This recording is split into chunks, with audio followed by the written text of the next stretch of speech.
Hello, friends and neighbors. Welcome to the Sunny Side of Life Bible in a Year experience. Join me each day as I read the Bible from start to finish. I'm reading from the Life Application Study Bible, New Living Translation, published by Tyndale House Publishers. I pray this daily reading will bless you as much as it does me. So let's get started. March 25th, 1 Samuel, chapters 19 through 21. Saul now urged his servants and his son Jonathan to assassinate David.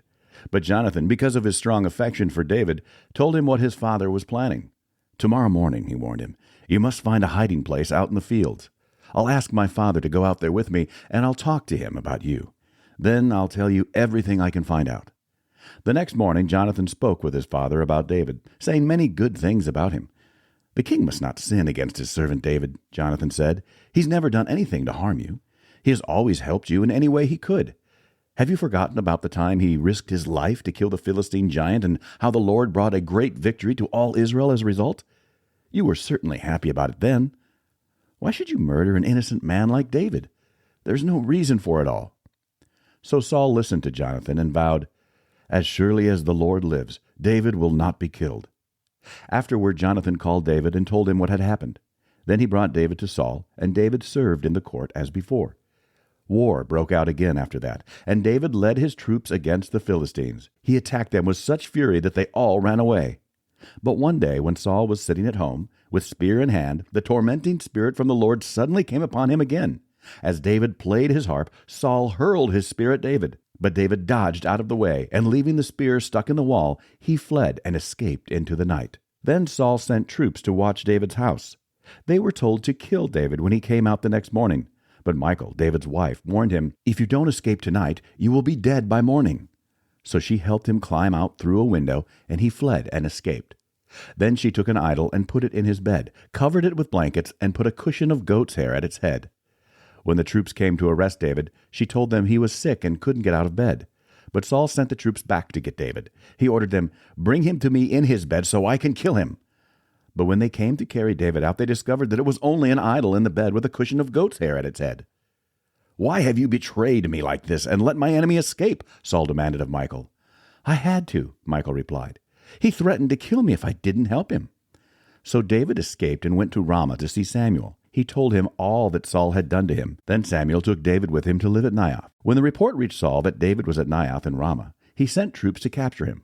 But when they arrived and saw Samuel leading a group of prophets who were prophesying, the Spirit of God came upon Saul's men, and they also began to prophesy. When Saul heard what had happened, he sent other troops, but they too prophesied. The same thing happened a third time. Finally, Saul himself went to Ramah and arrived at the great well in Seku. "Where are Samuel and David?" he demanded. "They are at Naioth in Ramah," someone told him. But on the way to Naioth in Ramah, the Spirit of God came even upon Saul, and he too began to prophesy all the way to Naioth. He tore off his clothes and lay naked on the ground all day and all night, prophesying in the presence of Samuel. The people who were watching exclaimed, "What? Is even Saul a prophet?" David now fled from Naioth in Ramah and found Jonathan. "What have I done?" he exclaimed. "What is my crime? How have I offended your father that he is so determined to kill me?" "That's not true," Jonathan protested. "You're not going to die. He always tells me everything he's going to do, even the little things.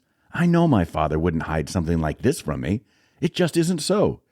Then David took an oath before Jonathan and said, "Your father knows perfectly well about our friendship, so he has said to himself, 'I won't tell Jonathan. Why should I hurt him? But I swear to you that I am only a step away from death.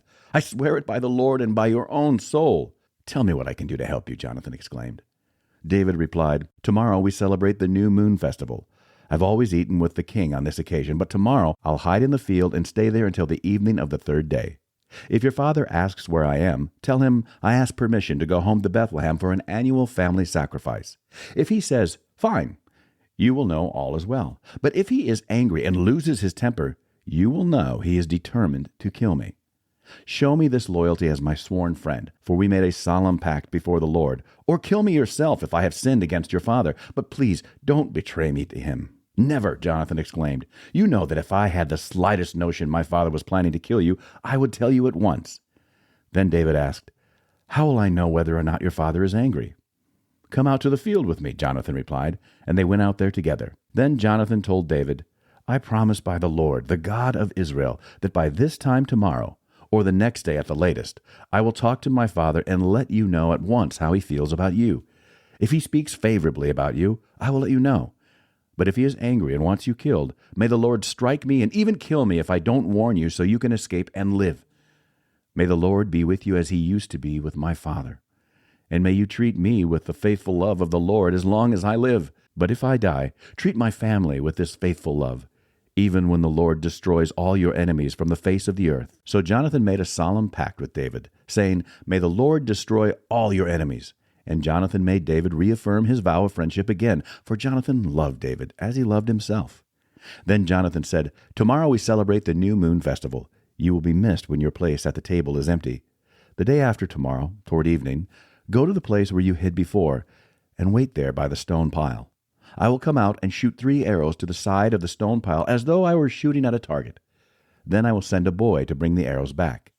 If you hear me tell him, They're on this side, then you will know, as surely as the Lord lives, that all is well, and there is no trouble. But if I tell him, Go farther, the arrows are still ahead of you, then it will mean that you must leave immediately, for the Lord is sending you away. And may the Lord make us keep our promises to each other, for he has witnessed them. So David hid himself in the field. When the new moon festival began, the king sat down to eat. He sat at his usual place against the wall, with Jonathan sitting opposite him, and Abner beside him. But David's place was empty. Saul didn't say anything about it that day, for he said to himself, Something must have made David ceremonially unclean.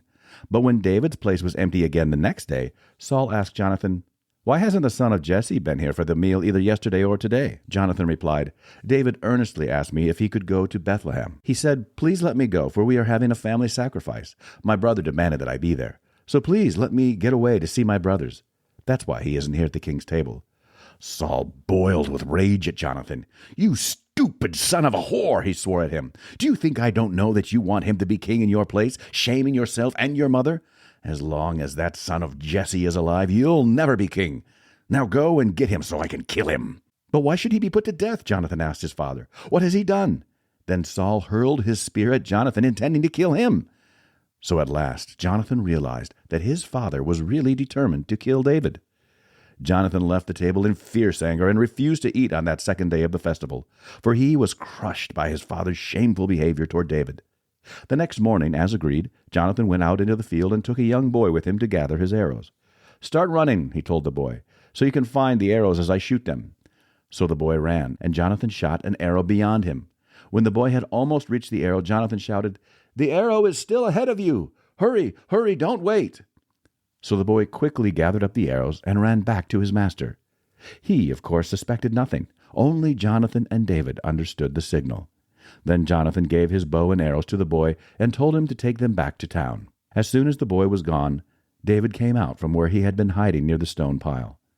Then David bowed 3 times to Jonathan with his face to the ground. Both of them were in tears as they embraced each other and said goodbye, especially David. At last Jonathan said to David, Go in peace, for we have sworn loyalty to each other in the Lord's name. The Lord is the witness of a bond between us and our children forever. Then David left, and Jonathan returned to the town. David went to the town of Nob to see Ahimelech the priest. Ahimelech trembled when he saw him. Why are you alone? He asked. Why is no one with you? The king has sent me on a private matter, David said. He told me not to tell anyone why I am here. I have told my men where to meet me later. Now, what is there to eat? Give me 5 loaves of bread, or anything else you have. We don't have any regular bread, the priest replied, but there is the holy bread, which you can have if your young men have not slept with any women recently.